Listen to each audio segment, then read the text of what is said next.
NEET 2026 के लिए preparation start कर दी है, बट प्रॉब्लम ये आ रही है कि इतने सारे डेली के लेक्चर्स हो जाते हैं, प्लस अगर अपने बैकलॉग है तो उसका लेक्चर हो गया, देन अपने को क्वेश्चन प्रैक्टिस करना है, रिवीजन करना है, प्रैक्टिस टेस्ट एवरी संडे या ऑल्टरनेट संडे आता है तो वो भी देना है अपने को। तो इतनी सारी चीज़ें अपन मैनेज नहीं कर पा रहे हैं।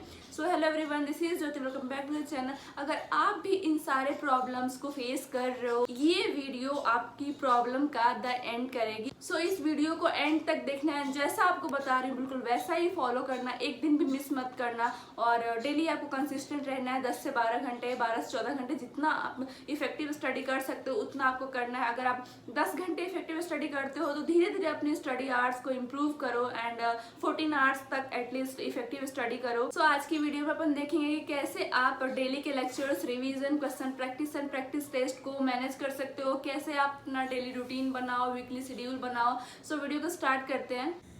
सो अपन देखते हैं कि नीट 2026 में सिर्फ 8 मंथ्स बचे हुए हैं, तो कैसे लेक्चर्स को, रिवीजन को और क्वेश्चन प्रैक्टिस, जो भी प्रैक्टिस टेस्ट होते हैं, इन सब चीज़ों को कैसे मैनेज करना है। So first and important point कि आप जो लेक्चर करते हो उसको एक्टिवली अटेंड करो और सारे लेक्चर्स आपको अच्छे से देखनी है, अच्छे से समझना है, ताकि वापस से लेक्चर देखने की ज़रूरत ना पड़े। तो ड्यूरिंग लेक्चर या राइट आफ्टर लेक्चर आप क्या करो, जो भी कीवर्ड्स हैं, फॉर्मूलाज हैं या शॉर्ट ट्रिक्स है उसको मार्क कर लो। और जैसे ही एक लेक्चर ख़त्म होता है, मान लो फिजिक्स का या केमिस्ट्री का या बायोलॉजी का, तो एक बार फिजिक्स का लेक्चर ख़त्म हो गया तो पूरे नोट्स को 10 से 15 मिनट में रिवाइज़ कर लो। क्विक रिवीजन करना है आपको। और रिवीजन करते टाइम को भी ऐसा पॉइंट लगे कि कन्फ्यूजिंग पॉइंट है या थोड़ा ऐसा लग रहा है कि समझ नहीं आ रहा है अच्छे से, वैसे आपको लेक्चर में ही अच्छे से समझना है। अगर फिर भी ऐसा लगता है कि थोड़ा कन्फ्यूज़न है, पेपर में ये क्वेश्चन गलत हो सकता है, तो उसको आप मार्क कर लो। देन सेकंड चीज़ की डेली रूटीन में आपको क्या करना है कि लेक्चर का रिवीजन करना है। लेक्चर देख लिया आपने, लेक्चर का रिवीजन करना है आफ्टर एवरी लेक्चर। जैसे मैंने बताया ना कि चाहे फिजिक्स का लेक्चर ख़त्म हो, चाहे केमिस्ट्री का, चाहे बायो का, हर एक लेक्चर ख़त्म होने के बाद 10 से 15 मिनट में उस लेक्चर का रिवीजन जल्दी से ख़त्म कर दो। ये आपका अंडरस्टैंडिंग फेज़ है। मतलब अभी आपने लेक्चर किया, आप जस्ट आफ्टर लेक्चर आप रिवाइज कर रहे हो, तो ये अंडरस्टैंड कर, आप चीज़ों को समझ रहे हो, तो इसके बाद ये आपका फर्स्ट रिवीजन हो जाता है। देन आप जैसे ही लेक्चर ख़त्म हो जाता है, आप क्वेश्चन प्रैक्टिस करो। ये आपका एप्लीकेशन फेज, जो भी आपने यहाँ अंडरस्टैंड किया वहाँ उसको यहाँ पे अप्लाई करो। देन अभी आप स्टार्ट कर रहे हो ना, तो बहुत सारी चीज़ें ऐसे आएंगी, बहुत सारे क्वेश्चन ऐसे आएंगे जो आपसे नहीं बनेंगे। तो don't rush to see the solution. पहले खुद से स्ट्रगल करो, देन कंपेयर करो अपने जो आपने सॉल्व किया या जो आपने ट्रिक लगाई या फॉर्मूले लगाए वो सही है कि नहीं है।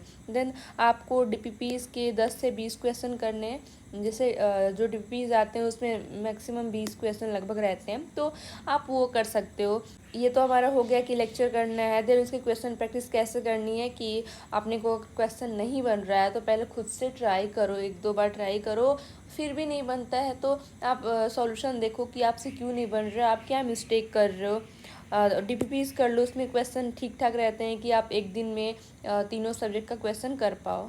देन वीकली साइकिल की बात करें कि वीक में क्या करना है आपको, तो एंड ऑफ द वीक आपको रिवाइज करना है सारे टॉपिक्स को कवर्ड इन लास्ट। जो भी आपने पूरे वीक पढ़ा है ना, मंडे टू सैटरडे, वो सारी चीज़ें आपको संडे को रिवाइज करनी है। और फिर जो उसमें आपको डिफ़िकल्ट क्वेश्चन लगते हैं, या मान लो कोई टेस्ट आपने ऐसे क्वेश्चन डिपीज वगैरह सॉल्व किया, अगर आपको कोई डिफ़िकल्ट क्वेश्चन लगता है तो वहाँ आप मार्क कर सकते हो, अगर PYQ से सॉल्व कर रहे हो या कोई भी मॉड्यूल से कर रहे हो तो।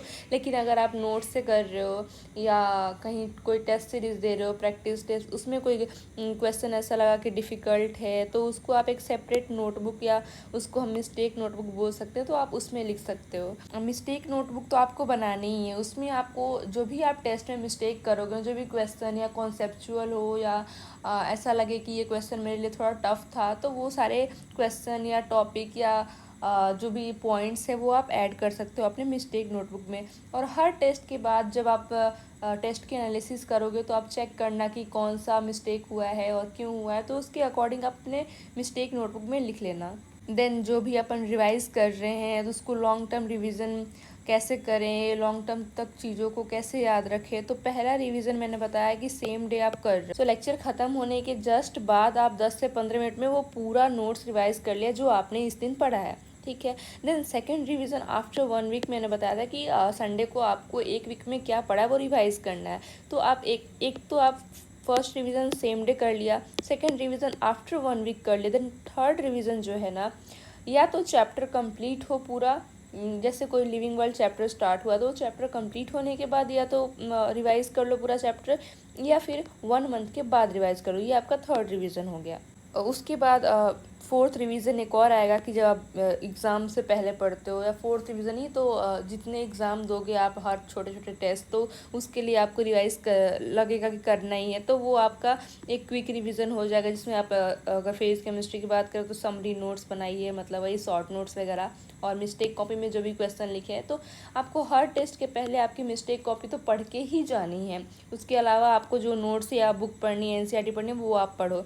तो हर एग्ज़ाम के पहले आपको क्विक रिवीजन करना है। तो इतने सारे आपके रिवीजन हो जाएंगे, तो एक्स्ट्रा आपको और टाइम नहीं देना, बस जैसे बता रही हूँ ना वैसा रिवाइज कर लेना, वैसी सारी चीज़ें फॉलो कर लेना। अब एक चीज़ की आपको डेली है ना रिवीजन प्रैक्टिस रेशियो को मेंटेन करके रखना है। कैसे कि अभी आप स्टार्ट कर रहे हो कोई चैप्टर, तो आप दोनों रिवीजन और क्वेश्चन प्रैक्टिस दोनों को इक्वल इम्पोर्टेंस दो।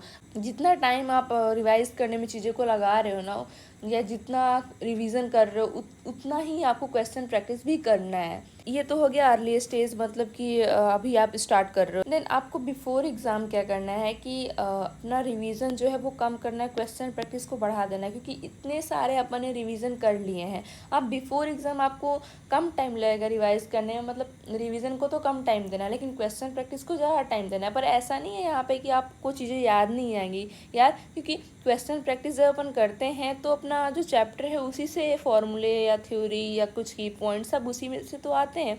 तो यहाँ पे भी आपका रिवीजन ही हो रहा है एक तरीके से। तो अर्ली स्टेज में आपको 50-50 रिवीजन और प्रैक्टिस का रेशियो रखना है, एंड बिफोर एग्ज़ाम आपको 30-70 कर देना है। अगर आपको इसमें भी कोई और डाउट है तो आप कमेंट करके पूछ सकते हो, या टेलीग्राम पर डीएम करके पूछ सकते हो। टेलीग्राम की लिंक मैंने डिस्क्रिप्शन में दे रखी है।